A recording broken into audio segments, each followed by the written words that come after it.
Hello, I'm Mark Baer. You're watching the YourTown television show.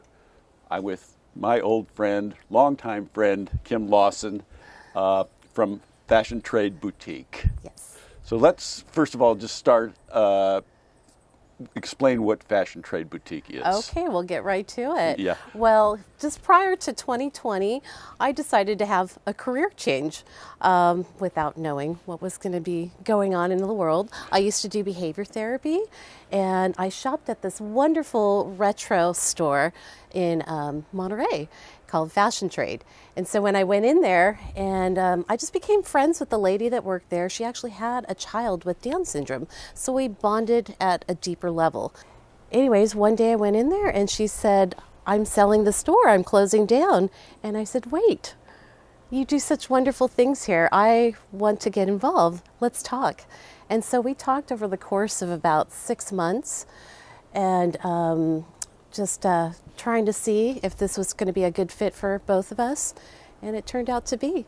So she was able to be on her way, and I took over the store. So they had the store prior to that. Now it's been around 14 and a half years. I've had the store going on 5, remarkably. We made it through all that time. So you and I came together right after COVID. So where's that, 4 years ago? Yes. So And I was brand new then. yeah, you were brand new and you had all this wonderful stuff, and I was doing large-scale photo shoots for my video work, and you dressed all the actors and models. And what a privilege that was. And what you brought is wardrobing. So, you know, you're not only running a store, but you are you're a wardrober. You know what you're doing. And when I'm in the store, I watch you, how you deal with people, and you really make it fun for them. It's women like to dress up, men like to dress up. Everybody likes to play dress up. They don't always admit that they do, but they do, and especially people that find their way to you, and they're having fun in there, and you make it fun. Absolutely. Thank you for that compliment. When people come to the store, if I don't know them well at first, I take a moment to just ask them a few questions, get to know them, especially if they're are you going to an occasion? Are you going on vacation? Because I feel like the clothing is about how are you going to feel? How are you going to look? And it all has to be that right placement. And people come in for themed parties and things like that, and you just become your inner child. It just exuberates and comes out, and you get to experience that. So we have a lot of fun in the store. I mean, I've gotten to know my customers pretty well over the years. Some of them don't live locally, and they come back year after year, and they say hello. I watch the children grow up, the grandchildren, anniversaries, birthdays, things like that. So it's a very personal experience to come in the store. I remember when I took over the store, the lady before me that had the store, she said, it's almost like a ministry here.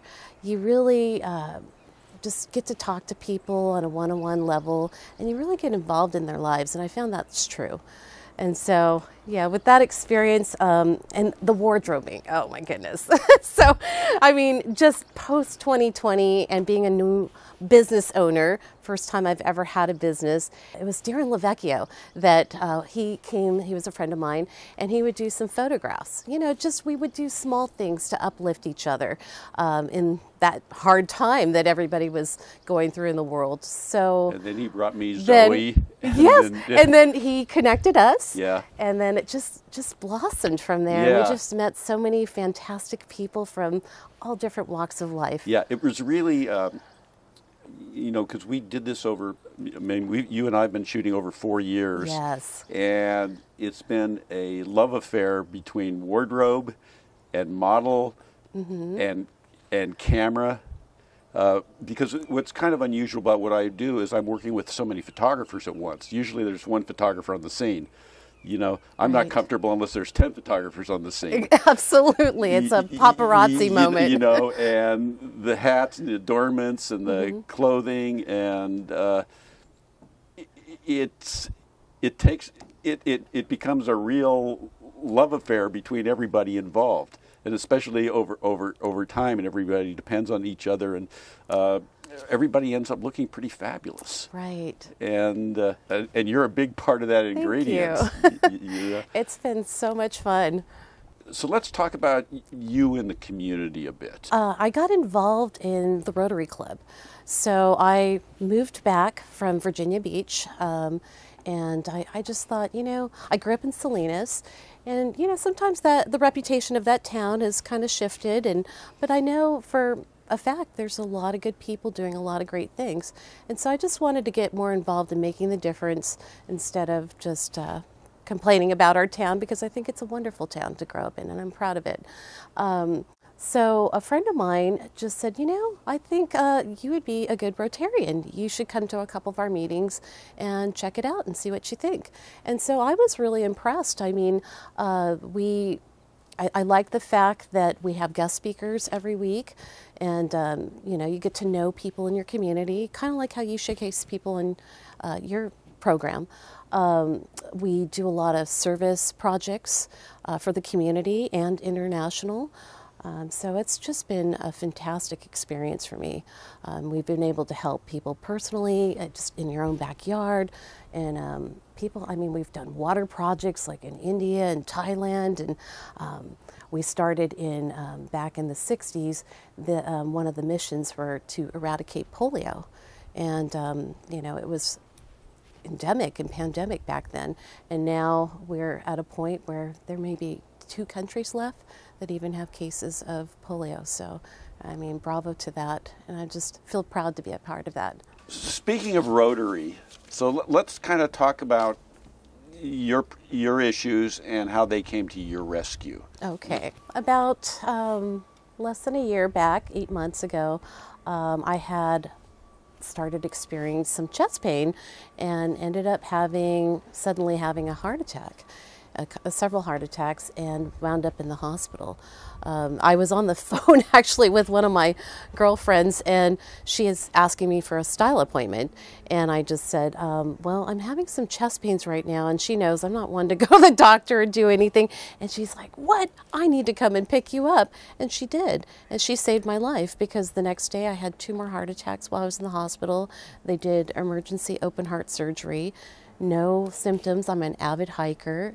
And yeah. This is really shocking, and out of the blue. And out of the blue. And so let's just.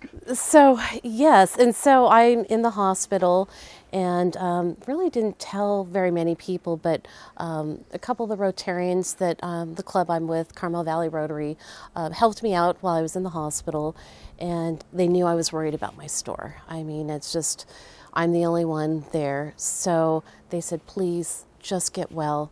Don't worry. We'll take care of it. And so they said, well, would it be okay if we open up your store on the weekend? And that just touched my heart.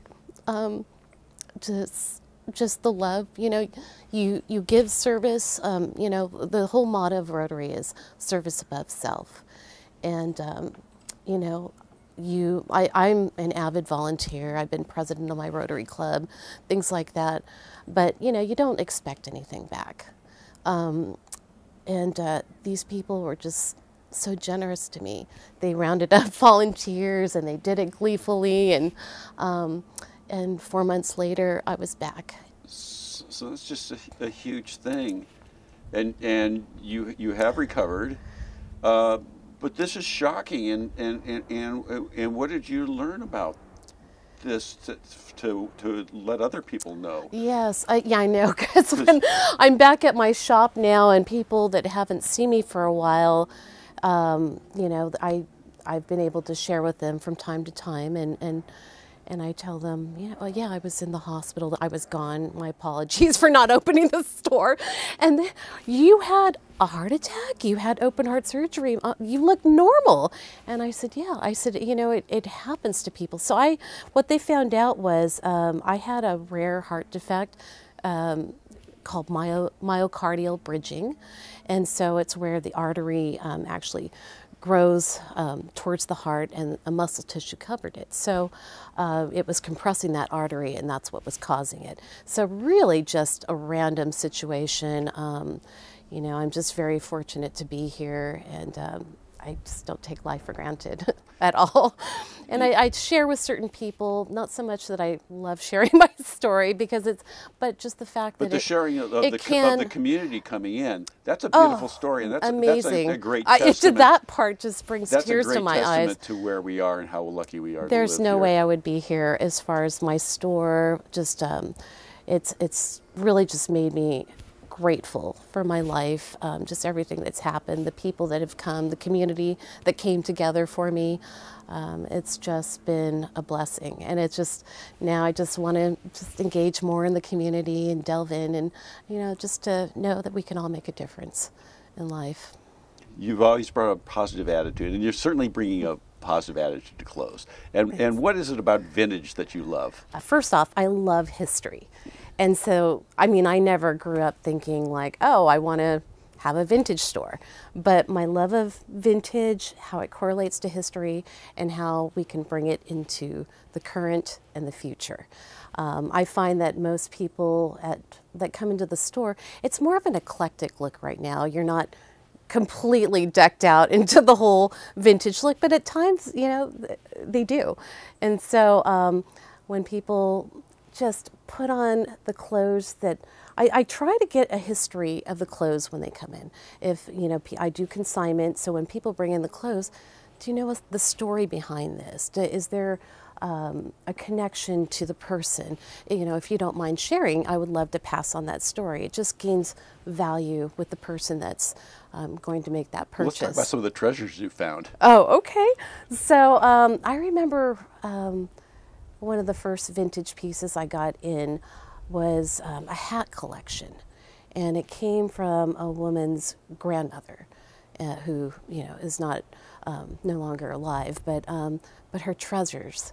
She had this amazing hat collection, and so on one of the hats, there was actually, like, sort of on parchment paper, they had a little note of her love affair with this gentleman. I think he was of a different nationality from her, and it was kind of taboo back then to have mixed marriages and things like that. But I think he was from Cuba, if I recalled. And you know, she talked about taking the train out there and meeting up with him, and just wrote these notes on this little piece of paper, and you could tell it was aged. It was probably from the 50s, the hat. Wow. And so I left it attached so that the person could experience that story. So you had the full thing. Mm-hmm. That's really, well, you know, things that survive have soul. You know, to wear clothes that have no soul is really not the same, is it? Right. And then, so what are you seeing for your future? Because I know that you're expanding and you're thinking in new ways about this. I am. You know, I had some pauses in life for a moment, but getting back on track now. I do want to open up a second business. I'm really waiting for that moment to figure out what that might be, but I definitely want to do something creative, something that brings people together, builds community. And, you know, I didn't know clothes could do that for somebody, but that was one way. So there might be an expansion of fashion trade. There might be just a whole different kind of business, but to be continued. The plans should immerse in probably the end of the year. I'm kind of amazed that you'll travel to Las Vegas, you'll travel to Los Angeles, where you go to find these big caches of clothing. Yes. And how does that work? How did you network into all this? Well, you know, it's just been talking to people. I mean, is it a small world, the vintage world? It is, and it isn't. Yeah. I mean, so just being from Monterey, I think, you know, I like to just bring the types of clothing that just makes you feel like just a different person. You know, you put on that outfit, you walk differently, you talk differently. So I just was like, okay, so I noticed that with the collaboration with you, the types of people that would come were performers, musicians, acrobats, all kinds of, but just with eccentric costume tastes, and I love that. So I've been trying to do a little bit more of that. So as you know, I mean, Monterey is kind of a small little town, and I just was like, where can I seek out treasures like that? So I made some connections with people that we call seekers. They come and look for vintage items for me because I just don't have the time. I actually am owner-operator of my shop. So when they get enough product for me, I drive down to where they're at and I pick it up and I bring it back and share it with our community. It's really cool. And then just since we haven't mentioned it, where exactly is it on Lighthouse Avenue? Oh, so let's give the address. Okay, so we'll do a little plug. Yeah, Thank you, yeah, Mark. yeah.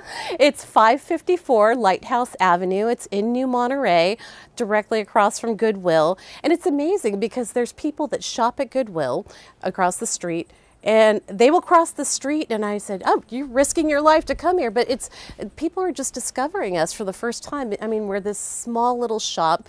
You know, you drive right past us. It's bright yellow, though. But Yeah. it's like, hi, we're here. But it's lovely when people discover it and they become regular shoppers with us. Well, it's been a lot of fun, and to be continued for us. Yes. So this is Mark Baer. I'm with Kim Lawson, Fashion Trade Boutique. Say goodbye to him. Adios.